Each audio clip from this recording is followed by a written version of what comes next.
Hello friends, good morning. तो हमारे साथ जो स्टूडेंट्स जुड़े हुए हैं उनका काफ़ी समय से कहना था कि मतलब कुछ इस तरह के वीडियोस बनाइए और जो कि एग्ज़ाम्स में पूछे जा रहे हैं।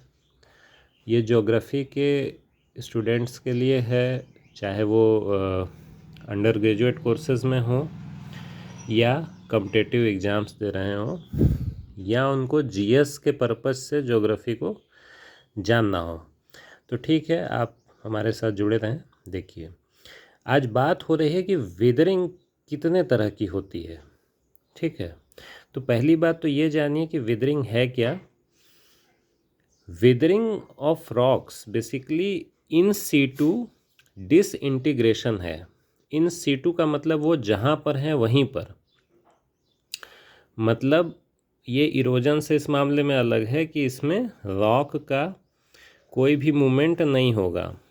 वो रॉक जहाँ पर है वहीं पर वो डिसइंटीग्रेट हो जाए। तो तीन तरह से वो मोटे तौर पे देखा जाए तो डिसइंटीग्रेट होती है। फिज़िकल या मैकेनिकल वेदरिंग से, केमिकल वेदरिंग से और बायोलॉजिकल वेदरिंग से, जो आपको स्क्रीन पे दिख रहा है। अब देखिए, इसके एजेंट्स की बात की जाए तो फिजिकल वेदरिंग के जो एजेंट्स हैं वो भी मैंने ऊपर पहले लिख दिया है। सबसे ऊपर देखिए, यहाँ पे ये मॉइस्चर एंड वाटर। तो इसके बारे में मैं डिटेल्स में एक अलग वीडियो बनाऊंगा, जिसमें फिजिकल का एक वीडियो बनेगा जो पूरा फिजिकल वेदरिंग पे ही होगा, क्योंकि काफ़ी ये डिटेल्ड चीज़ें हैं उसको समझना। यहाँ मोटे तौर पे आप ये समझें कि मॉइस्चर और वाटर के एक्शन के कारण वेदरिंग होती है। मॉइस्चर अंदर तक रॉक्स में चला जाता है और जिसके कारण वो टेम्परेचर के चेंज के कारण उसमें वेदरिंग हो जाती है। फ्रॉस्ट एक्शन, तो फ्रॉस्ट जो होता है उसके कारण हो जाता है। ये खासकर ठंडे क्षेत्रों में ज़्यादा होता है। टेम्परेचर वेरिएशन जो होता है उसके कारण भी वेदरिंग होती है और विंड भी उसमें अपना योगदान देती है। ये चार इसके एजेंट्स हैं। अब बात की जाए कि फिजिकल वेदरिंग के टाइप्स क्या हैं, तो देखिए, block disintegration due to temperature variation, पहला जो इसमें आपको दिख रहा है कि वो ब्लॉक डिसइंटीग्रेशन हो जाता है टेम्परेचर वेरिएशन के कारण। ब्लॉक का यहाँ मतलब है कि रॉक्स के बड़े बड़े टुकड़े, वो ब्लॉक पूरा का पूरा डिसइंटीग्रेट हो जाता है। दूसरे में आइए, granular disintegration due to temperature. तो टेम्परेचर वेरिएशन के इफ़ेक्ट के कारण जो छोटे छोटे टुकड़े, पेबल्स या उनसे भी छोटे टुकड़ों के रूप में अगर चट्टानें टूट जाती हैं, रॉक्स का डिसइंटीग्रेशन हो जाता है, तो उसको कहते हैं ग्रैन्युलर डिसइंटीग्रेशन। फिर block disintegration due to frost. तो फ्रॉस्ट एक्शन के कारण आपको पता ही है कि वो पानी जो अंदर चला जाता है रॉक्स में, किसी तरह से नमी, किसी तरह से उसमें सीपेज होकर पानी चला जाता है। और बर्फ़ का चूँकि जो आयतन होता है वो पानी से ज़्यादा होता है, मतलब आइस का जो वॉल्यूम है वो वाटर से ज़्यादा होता है। तो जिन क्षेत्रों में टेम्परेचर 0 डिग्री सेंटीग्रेड से कम हो जाता है वहाँ पर वो पानी जो रॉक के अंदर है वो जम जाता है, उसके कारण वो फैलता है, वो प्रेशर डालता है रॉक पे, तो रॉक्स डिसइंटीग्रेट हो जाती हैं। तो ये होता है block disintegration due to frost, बहुत ही इम्पॉर्टेंट है। Exfoliation due to temperature and wind. तो इसको एक्सफोलिएशन जो चौथा नंबर आप देख रहे हैं, ये चौथा, ठीक है, ये विंड और टेम्परेचर के कारण ये होता है। और एक्सफोलिएशन इसमें जैसे ओनियन के छिलके निकलते हैं वैसे रॉक्स के छिलके निकल जाते हैं। तो ये बात आ गई फिजिकल वेदरिंग की। अब बात आती है केमिकल वेदरिंग। तो केमिकल वेदरिंग के देखिए तीन एजेंट हैं, ऑक्सीजन, कार्बन डाइऑक्साइड और हाइड्रोजन। अब ये किस प्रकार से कार्य करते हैं?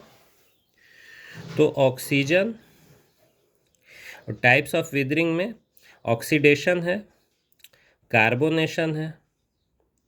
तो ऑक्सीडेशन में आपको पता है, जैसे रस्टिंग आप जानते होंगे, लोहे में जंग लग जाती है, तो उसी तरह से जो रॉक्स में आयरन एलिमेंट होता है वो ऑक्सीजन के साथ क्रिया करके ऑक्सीडेशन उसका हो जाता है, उसके कारण वो डिसइंटीग्रेट होने लगती हैं रॉक्स, मतलब विदरिंग प्रोसेस असर आ जाता है। तो विदरिंग आप एक ये समझिए कि जो वेदर के सामने जो चीज़ है और केवल वेदर इफेक्ट्स के कारण, अब वेदर में जो भी चीज़ें हैं उनके कारण जो डिसइंटीग्रेशन उसका हो जा रहा है, आपने लोहा बाहर पड़ा छोड़ दिया, उसमें जंग लग गई, तो इसी तरह से रॉक्स हैं तो वो वेदरिंग इफ़ेक्ट उनमें हो जाता है। फिर बात आती है कार्बोनेशन। तो ये होता क्या है कि जब कार्बन डाइऑक्साइड जब रेन वाटर में घुल जाता है तो ये जाता है रॉक से, तो ये कार्बोनेशन की क्रिया कर देता है, इसके कारण भी वो डिसइंटीग्रेट हो जाती हैं। सॉल्यूशन प्रोसेस, बहुत सारे जो मिनरल जो रॉक्स में होते हैं वो मिनरल सॉल्यूशन के रूप में निकल जाते हैं और रॉक्स डिसइंटीग्रेट होने लगती है। तो ये सॉल्यूशन है, ये सब केमिकल विदरिंग के टाइप्स हैं। फिर हाइड्रेशन, हाइड्रेशन में इसमें वाटर जुड़ जाता है, वो जो मिनरल्स हैं उनमें वाटर ऐड हो जाता है और उसके कारण ये रॉक डिसइंटीग्रेट हो जाती हैं। कीलेशन, कीलेशन भी देख एक प्रक्रिया है, इसमें ये थोड़ा जटिल प्रक्रिया है। इसमें क्या होता है कि जो आयन्स होते हैं वो आयन किसी ऑर्गेनिक फॉर्म से जुड़ जाते हैं और रॉक डिसइंटीग्रेट हो जाती है। फिर हाइड्रोलाइसिस, हाइड्रोलाइसिस भी इसी तरह से हो जाती है, ये भी एक केमिकल विदरिंग है। हाइड्रोलाइसिस के कारण भी रॉक डिसइंटीग्रेट हो जाती हैं। ये सारी केमिकल प्रक्रियाएं हैं, सबको डिटेल में बताने के लिए एक अलग वीडियो मैं बना दूंगा बाद में। ये वीडियो मैं चाहता हूं कि बहुत लंबा ना हो, ठीक है। तो अब हम लोग बात करते हैं कि किस तरह से बायोलॉजिकल विदरिंग होती है। तो बायोलॉजिकल सीधी सी बात है, इसके दो एजेंट हैं, वेजिटेशन और एनिमल, मतलब फ्लोरा एंड फौना। और किस तरह से होती है प्लांट विदरिंग, प्लांट्स के कारण जो उनकी रूट्स अंदर चली जाती हैं और उसके कारण चट्टानें डिसइंटीग्रेट होती हैं, उनमें कई सारे केमिकल्स होते हैं प्लांट्स में, उनके कारण होती है।